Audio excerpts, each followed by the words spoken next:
Hello friends, वर्तमान discussion करवा +3 fourth semester Odia honours core 9 रो unit 1। आज आलोचनार विषयवस्तु हूँ यूनिट 1 रो गोटे दीर्घ उत्तरमूलक प्रश्न।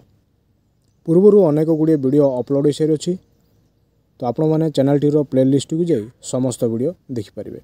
प्रश्नटी कौन अटे देखा। प्रश्नटी है रसर उत्पत्ति और क्रम विकास संपर्क में जहाँ जाण वर्णना कर। प्रश्नटी कौन अटे। प्रश्नटी होउछि रसर उत्पत्ति और क्रम विकास संपर्क में जहाँ जाण वर्णना कर अथवा रसर निष्पत्ति संपर्क में विभिन्न वाद संपर्क में आलोचना कर। भारतीय प्राचीन साहित्य रे रस संपर्क में विस्तृत भाव में आलोचना करा जाय अछि। तो भारतीय जो प्राचीन साहित्य रही अछि सही साहित्य रे कौन करा जाय अछि ना रस संपर्क में विस्तृत भाव में आलोचना करा जाय अछि। अनेक समालोचक निजस्व मत रस संपर्क में दर्शाई अछंती। तो केतेक समालोचक अछंती से माने कौन करि अछंती ना निजस्व मतरे निजर मतामत अनुसार से माने रस संपर्क में दर्शाई अछंती। रस किपरि सृष्टि हुए, यह किपरि संगठित हुए से संपर्क में मध्य धारणा प्रदान करि अछंती। तो रसर सृष्टि किभଳି भाव रही अछि एवं किभଳି भाव में यार संगठित होई अछि से संपर्क में मध्य समालोचक माने कौन करि अछंती धारणा प्रदान करि अछंती। ए संपर्क में भरत मुनि मत को ग्रहण करा जाई पारे। तो यही संपर्क में भरत मुनिंकर जो मतटी रही ताहाको ग्रहण करा जाई पारे। विभावानु भाव संचारी भाव संयोगात रस निष्पत्ति, जार अर्थ कले जना जाए जे विभाव अनुभाव संचारी भाव संयोगरु रस उद्रेक संभवपर हो पारि थाए। तो एठार माने कौन देखिले, एठार देखिले भरत मुनि कौन कही अछंती विभावानु भाव संचारी भाव संयोगात रस निष्पत्ति, जहाँ को अर्थ कले जना जाए जे विभाव अनुभाव एवं संचारी भावर संयोगरे कौन होछि रसर उद्रेक संभवपर हो पारि अछि। विश्वनाथ कविराज मध्य अनुरूप भाव में साहित्य दर्पण रे रसर निष्पत्ति संपर्क में विस्तृत धारणा प्रदान करि अछंती। ठीक से भाव में विश्वनाथ कविराज से कौन कर अछंती ना साहित्य दर्पण रे रस संपर्क में विस्तृत धारणा से प्रदान करि अछंती। उभय विश्वनाथ कविराज और भरत मुनिंकर मत को एक मत बोली मानि निया जाय अछि। तो विश्वनाथ कविराजंकर मत जो भली भाव में रही अछि सेही भली भाव में भरत मुनिंकर मत रही अछि। तेणु एही दुईंकर मत को एक मत बोली मानि निया जाय अछि। रस निष्पत्ति संपर्क में एठारे स्थायी भाव एक नूतन उपादान संयोग करि अछंती। तो रसर निष्पत्ति संपर्क में एठारे कौन करे अछि स्थायी भाव एक नूतन उपादान संयोग करा जाय अछि। मनुष्य हृदयर शोक रति विस्मय उल्लास आनंद प्रवृत्ति को स्थायी भाव में ग्रहण करा जाय अछि बा ग्रहण करि अछंती। सेथिपाई विश्वनाथ कविराज साहित्य दर्पण ग्रंथरे कहि अछंती पूर्वरु नाट्य दर्शन बा काव्य श्रवण पठन द्वारा सहृदय सूक्ष्म भाव थिबा स्थायी भाव नायिका प्रवृत्ति विभाव नेत्र छटाटी अनुभाव एवं चिंतादि व्यभिचार भावर ज्ञान सह मिश्रित होई व्यक्त अवस्था आसिले ताको कौन कह जाए रस कह जाए। तो एठारे भरत मुनि साहित्य दर्पण ग्रंथरे रस संपर्क में क्यों विषय गुड़िक प्रकाश कर पूर्वरु नाट्य दर्शन बा वाक्य श्रवण पठन द्वारा सहृदय सूक्ष्म भाव थिबा स्थायी भाव नायिका प्रवृत्ति विभाव नेत्र छटादि अनुभाव एवं चिंतादि व्यभिचारी भावर ज्ञान सह मिश्रित होई कौन होई रसर सृष्टि होई बोली से मत प्रकाश करते। तेणु रस तत्व को जानिया पाई निम्न रसर संपर्क में विस्तृत आलोचना करागला। तो रस संपर्क में जानिबा निमंते ନିମ୍ନରେ କ'ଣ କରାଗଲା ନା ବିଭିନ୍ନ ସ୍ତର ପ୍ରଦାନ କରାଗଲା। ପ୍ରଥମରେ ରହିଲା ସ୍ଥାୟୀ ଭାବ, ଦ୍ୱିତୀୟଟି ହେଲା ବିଭାବ, ତୃତୀୟଟି ହେଲା ଅନୁଭାବ ଏବଂ ବ୍ୟଭିଚାରୀ ଭାବ। ତ ସ୍ଥାୟୀ ଭାବ କ'ଣ ଅଟେ ବର୍ତ୍ତମାନ ଆମେ ଦେଖିବା।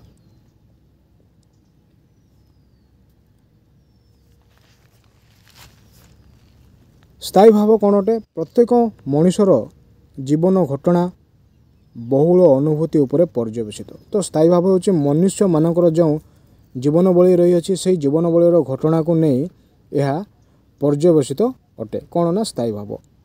ଜୀବନକାଳ ମଧ୍ୟରେ ମନୁଷ୍ୟ ଅନେକ ଗୁଡ଼ିଏ ଅନୁଭୂତି ସଂଗ୍ରହ କରିଥାଏ। ତ ବାଲ୍ୟକାଳଠାରୁ ବର୍ତ୍ତମାନ ପର୍ଯ୍ୟନ୍ତ ମନୁଷ୍ୟ କ'ଣ କରିଥାଏ?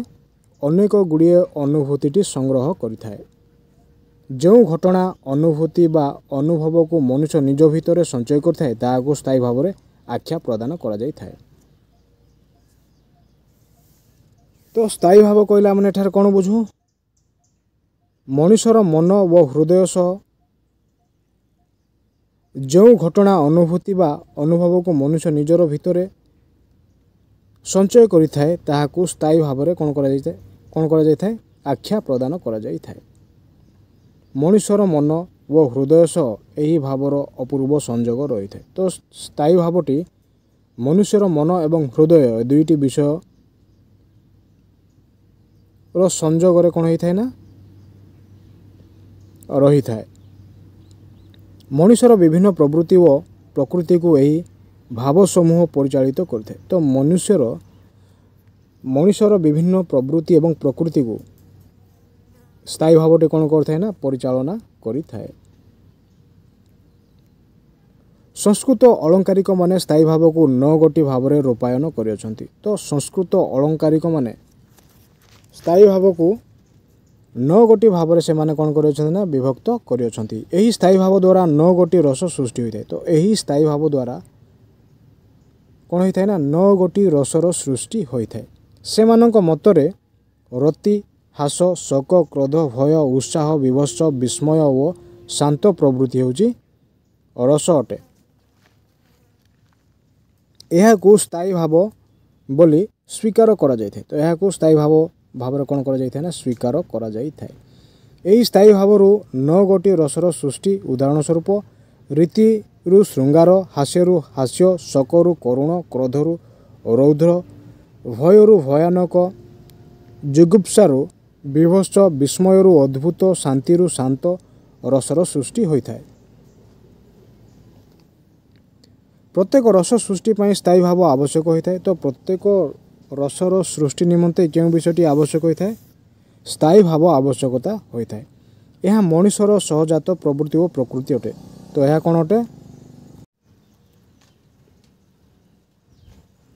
ଏହା ମଣିଷର ସହଜାତ ପ୍ରବୃତ୍ତି ଓ ପ୍ରକୃତି ଅଟେ। ଏହାର ସାହିତ୍ୟିକ ତଥା କଳାତ୍ମକ ରୂପ ହେଉଛି ସ୍ଥାୟୀ ଭାବ। ତ ଏହାର ସାହିତ୍ୟିକ ତଥା କଳାତ୍ମକ ରୂପଟି କ'ଣ ଅଟେ? ସ୍ଥାୟୀ ଭାବ ଅଟେ। ଏହା ପ୍ରତ୍ୟେକ ମଣିଷ ପାଖରେ ଥାଏ। ତ ଏହି ସମସ୍ତ ବିଷୟ ପ୍ରତ୍ୟେକ ମନୁଷ୍ୟମାନଙ୍କ ପାଖରେ ରହିଥାଏ। ରସ ସମ୍ପୃକ୍ତ ସ୍ଥାୟୀ ଭାବରେ ସାହିତ୍ୟିକ ପ୍ରକାଶ। ତ ଏଠାରେ ଆମେ କ'ଣ ଦେଖୁଛେ ନା ରସ ସମ୍ପୃକ୍ତ ସ୍ଥାୟୀ ଭାବରେ ସାହିତ୍ୟିକ କ'ଣ ହୋଇଅଛି ନା ପ୍ରକାଶିତ ହୋଇଅଛି। ଏହା ହେଉଛି ରସ ସୃଷ୍ଟିର ମୂଳପିଣ୍ଡ। ତ ଏହା କ'ଣ ଅଟେ? ଏହା ହେଉଛି ରସ ସୃଷ୍ଟିର ମୂଳପିଣ୍ଡ ଅଟେ। ଦ୍ୱିତୀୟ ବିଷୟଟି କ'ଣ ଅଟେ ଦେଖିବା। ଦ୍ୱିତୀୟ ବିଷୟଟି ହେଉଛି ବିଭାବ। ତ ବିଭାବ କ'ଣ ଅଟେ? ମନୁଷ୍ୟ ହୃଦୟରେ ସ୍ଥାୟୀ ଭାବକୁ ବୃଦ୍ଧି କରିବା ପାଇଁ ଯେଉଁ ବସ୍ତୁର ଆବଶ୍ୟକତା ଲୋଡ଼ିଥାନ୍ତି ତାହାକୁ ବିଭାବ ବୋଲି କୁହାଯାଏ। ତ ବିଭାବ କହିଲେ ଆମେ କ'ଣ ବୁଝୁ? ମନୁଷ୍ୟ ହୃଦୟରେ ସ୍ଥାୟୀ ଭାବକୁ ବୃଦ୍ଧି କରିବା ନିମନ୍ତେ ଯେଉଁ ବସ୍ତୁର ଆବଶ୍ୟକତା ରହିଥାଏ ତାହାକୁ ଆମେ କ'ଣ କହିଥାଉ? ବିଭାବ ବୋଲି କହିଥାଉ।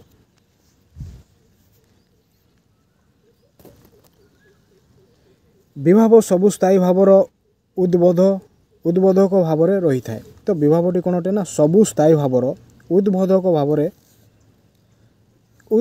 ଭାବରେ ରହିଥାଏ। ସାଧାରଣତଃ ନାୟକ ମନରେ ପ୍ରେମର ଭାବ ସଞ୍ଚାର କରିବା ପାଇଁ ନାୟିକାର ରୂପ, ସୌନ୍ଦର୍ଯ୍ୟ, ଗୁଣ ଓ ମଧୁର ବ୍ୟବହାର ପ୍ରବୃତ୍ତିକୁ ଅପେକ୍ଷା କରିଥାଏ। ତ ଏଠାରେ ଆମେ କ'ଣ ଦେଖୁଛେ ନା ସାଧାରଣତଃ ନାୟକ ମନରେ ପ୍ରେମର ଭାବ ସଞ୍ଚାର କରିବା ଏବଂ ନାୟିକାର ରୂପ, ସୌନ୍ଦର୍ଯ୍ୟ, ଗୁଣ ଓ ମଧୁର ବ୍ୟବହାର ପ୍ରବୃତ୍ତିକୁ ଅପେକ୍ଷା କରିବା, ଏହା ହେଉଛି ବିଭାବର ଲକ୍ଷଣ ଅଟେ।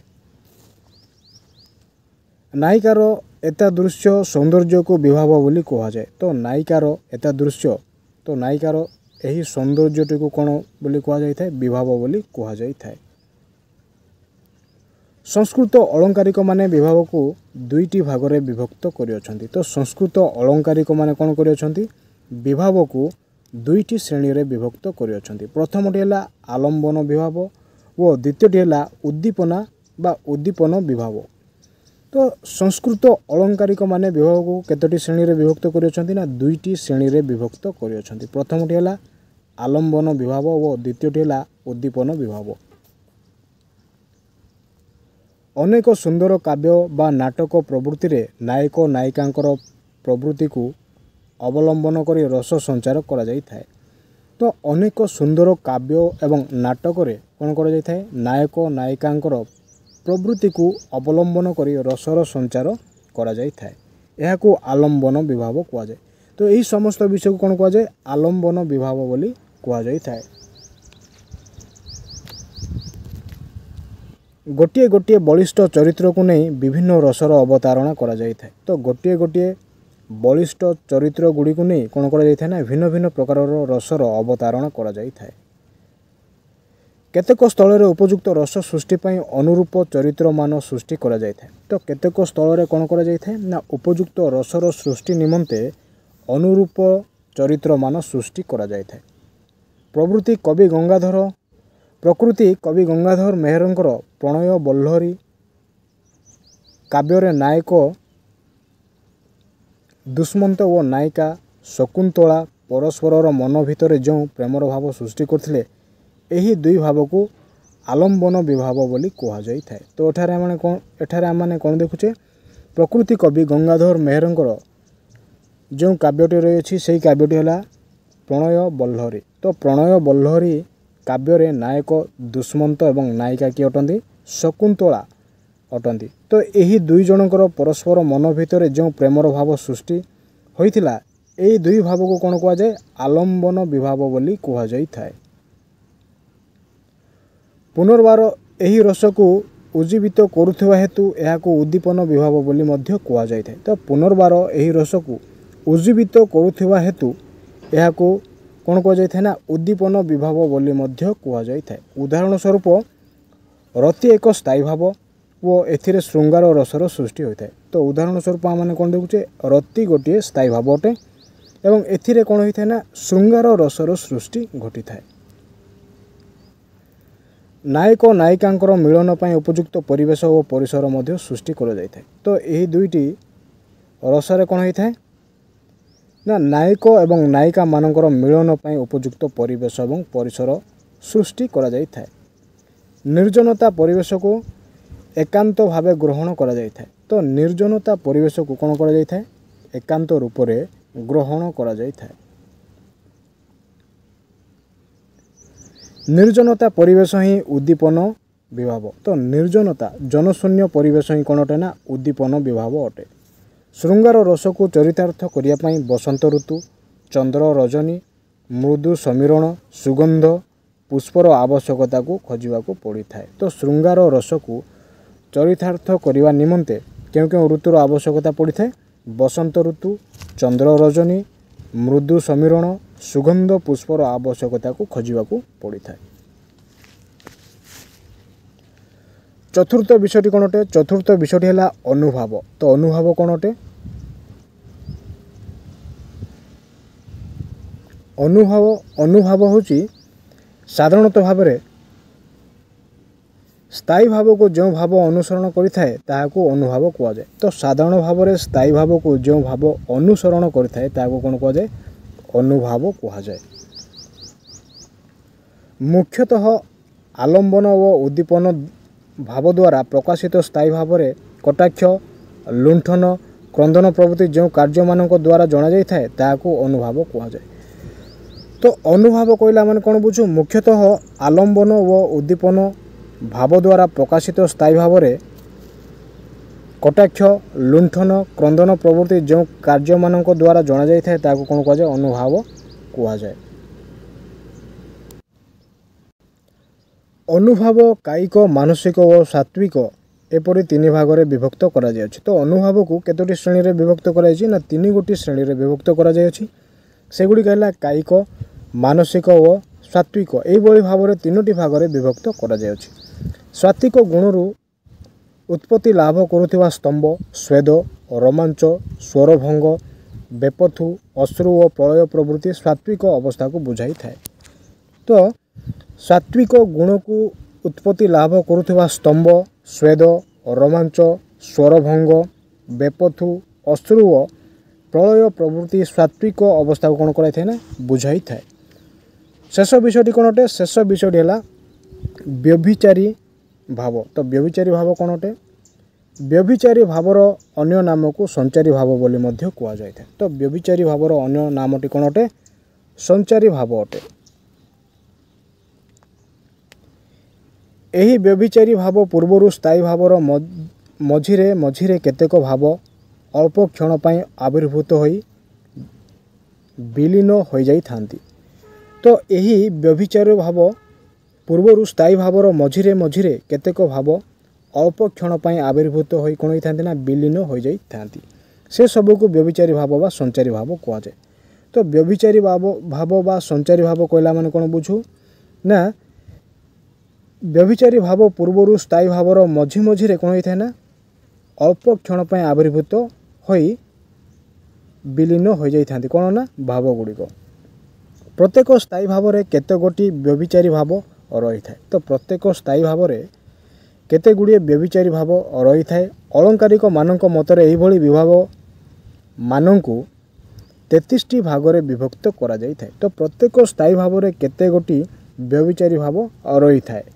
तो अलंकारिक मानक मतरे एही भली विभाव मानकु 33 श्रेणी रे कोन करा जाय अछि ना विभक्त करा जाय अछि। से गुडी के होछि निर्वेद, आवेग, दैन्य, सम, मद, जड़, उग्रता, मोह, निर्बोध, स्वप्न, अपस्पार, गर्व, मरण, आलस्य, निद्रा, औत्सुक्य, उन्माद, शंका, श्रुति, मति, व्याधि, त्रास, लज्जा, हर्ष, असूया, विषाद, धुति, चपला, ग्लानि, चिंताभाव और वितर्क प्रभृति स्थायी भाव गुड़िकर एपरी व्यभिचारी भाव मानकरे आविर्भाव और तिरोधानर लक्ष्य करा जाए। तो ये समस्त 33 गोटी कौन अटे ना विभाव अटे। केतेक स्थल में व्यभिचारी भाव गुड़िक मनुष्यर केतेक निर्दिष्ट अवस्था को प्रकाश करता है। तो केतेक स्थल में व्यभिचारी भाग गुड़िक कौन होता है ना मनुष्यर केतेक निर्दिष्ट अवस्था को प्रकाश करिथांती। रसर निष्पत्ति पाई व्यभिचारी भाव गुड़िक अवदान अस्मरणीय। तो व्यभिचारी भाव कौन अटे ना रसर निष्पत्ति पाई व्यभिचारी भाव गुड़िक अवदान कौन अटे ना अस्मरणीय अटे।